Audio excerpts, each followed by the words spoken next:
Hello and welcome everyone to another StarCraft 2 England cast. Today I have got a game between roxkisLZ and BlastKrass. So Krass is the orange Terran in the top, well, rightist position, and we have LZ as the purple Zerg in the lower left. And this is obviously going to be a ZvT. It is on the GSL version of Antigua Shipyard, so a supply depot here and force cross spawns, and it's from the Zotac Cup. So it should be good. It's a best of 3, I should have mentioned that earlier. And this, I believe, is game 1, although I may be wrong and have got them all in the wrong order, in which case I'm terribly sorry.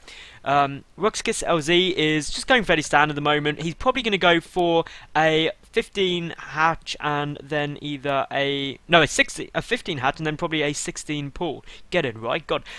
Meanwhile, Krass, well, he could do a lot of things. This map, obviously, because it's forced cross spawns, it means that he can't really risk going command center first too easily. So he'll probably get out Reactor Hellions as sort of opening build, I would imagine, just because they're quite good on this map, because there's so much space around these sort of areas to get behind the mineral line, and just generally they're pretty swish. So definitely check that out. Other things to check out, I'll just drop this bombshell in there. I cast a game from Flash, as in StarCraft 1's Brood War, StarCraft Brood War rather. Flash, the pro gamer, awesome, and someone basically decided that was him, and I've cast the game from the replay. So check that out, it's brilliant. It's against Carry Rice, so definitely worth watching. Here we go, we'll see LZ just coming down here, getting down this hatchery, just as I expected. We haven't actually seen a gas yet out of Krass, so if that doesn't come out soon, it's probably going to be a 1 racks into command center build, or maybe a lot of barracks pressure, who knows. These overlords just spreading out quite nicely just to get a good view of everything going on. Quick point, if you do enjoy this video, give it a thumbs up. Also subscribe to my YouTube and follow me on Twitter and all that shizzle. And that was, I should have said that slower, so it filled more time between not much happening. But we will see LZ actually not only just got his pool up. Oh no, it has been up for a little bit, so fairly standard timing there. This SCV boldly going where no SCV has gone before, straight into the hive. Very brave. No gas is down, so we're almost definitely going to see, yeah, we will see a command center come down. So it's 1 racks command center, which will put Krass on equal bases to LZ at the moment. That's pretty good.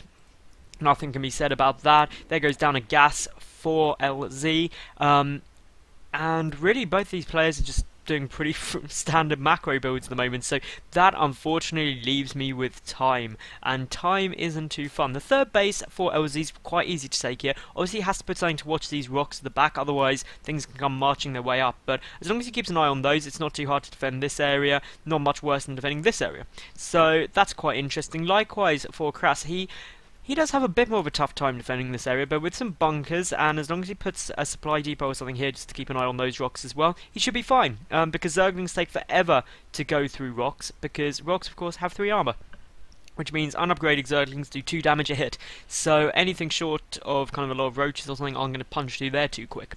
Now, we will see Krass has got both gases up. He's just getting a bunker in a bit more of a defensive position.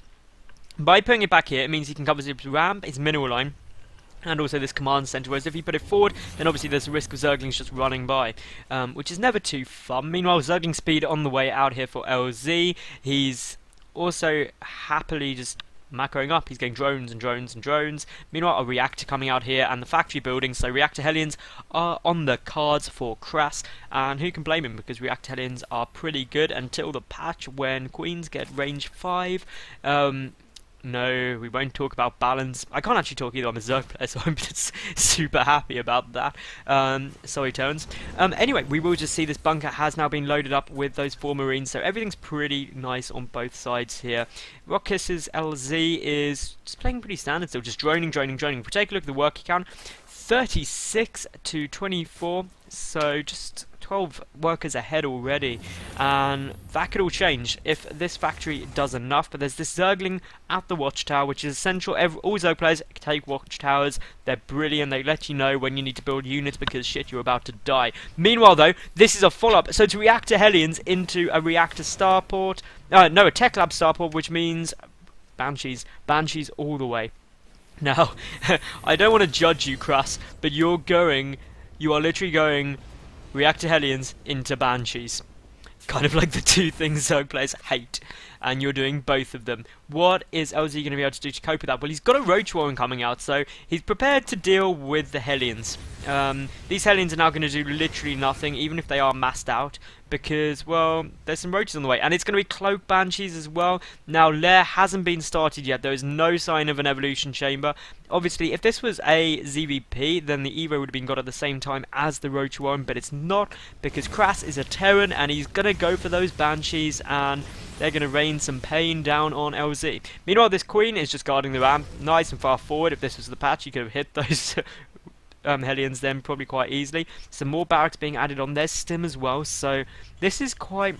This could be super effective, especially because we will see here LZ's just taken his third base, and he's also got those Roaches pushing forward to move those Hellions back. But because of that, he's not taken his lair. He does have 2 Evos on the way down, but I don't think he has any clue this Banshee's coming out, and he also doesn't hold this watchtower. So essentially, that's going to be there before anything else happens, and it does look like Krass is going to keep going with this and get another Banshee out. 1-1 upgrades are coming out for LZ. No sign of any spores though. Now here comes this Banshee, and obviously with Cloak, the Queen's not going to be able to do anything. Lair only just started. Now a Spore is on its way down there because it was spotted by that Zergling, it must have been. And now with that one Spore, that's going to kind of put things to shame a bit. There's one of the Natural as well coming out, but this Banshee's going to get a good few kills. Needs to Cloak though, and there we go, there comes down the Cloak. Surprised he didn't actually focus the Queen, because that would have meant that even when the Spore was out, it wouldn't have done anything. But that Spore doesn't give enough range to see absolutely everything here. And just look at just how many drones are getting picked off here by Krass. He's doing an amazing job. The Baning Nest is also on its way out for LZ here, and that Banshee amazingly staying alive with 5 HP.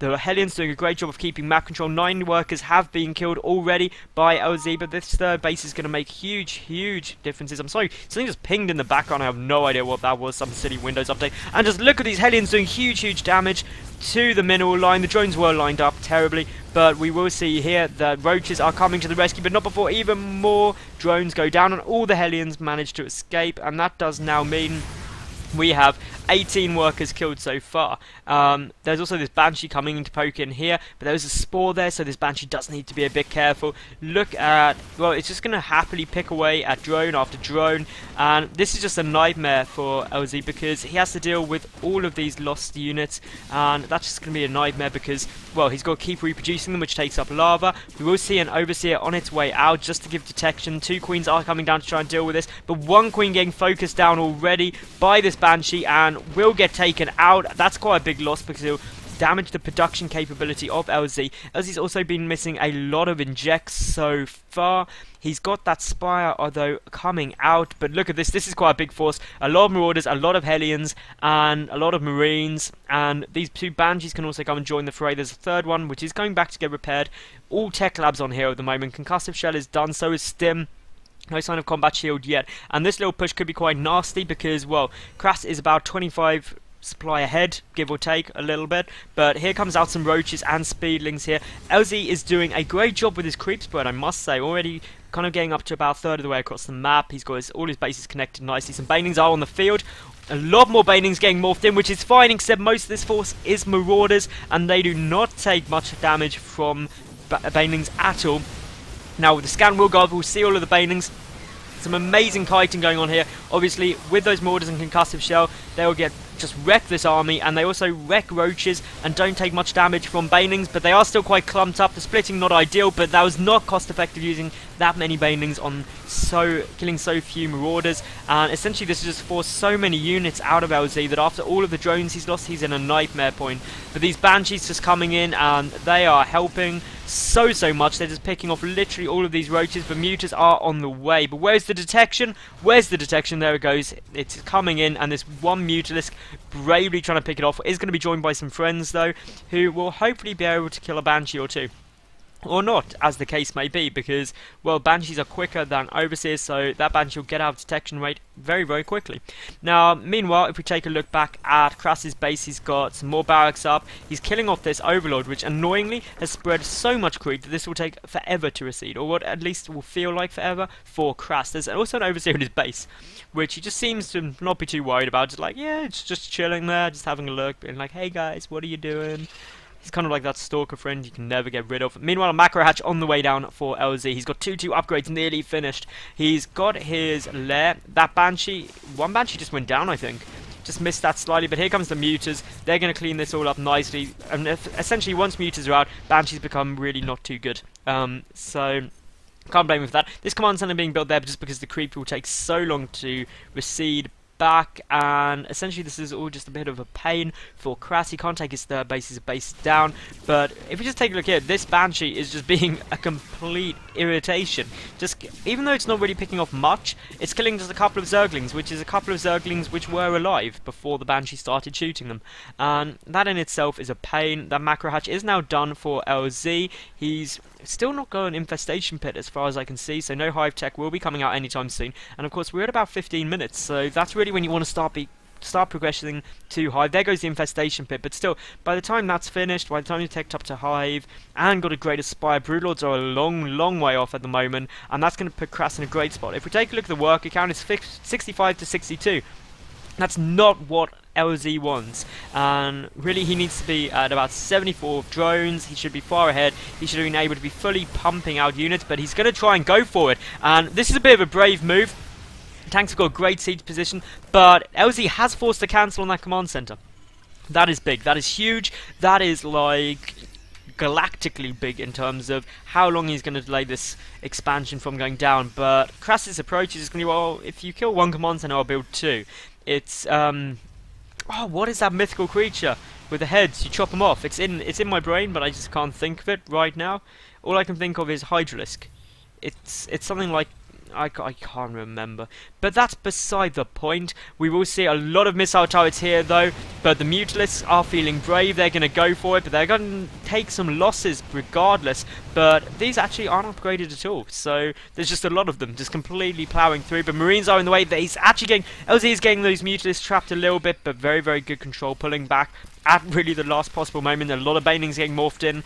Pathogen Glands is on the way. Hive is about a quarter done. So this is all interesting moves by everyone. And Krass went from being so dominant with his early harassment, and now is just really pulling back because he hasn't managed to establish his third base, which of course is essential to keep up his production in line with LZ's. And of course LZ, he's just got up his fourth base. It's not gold, it's only a blue base.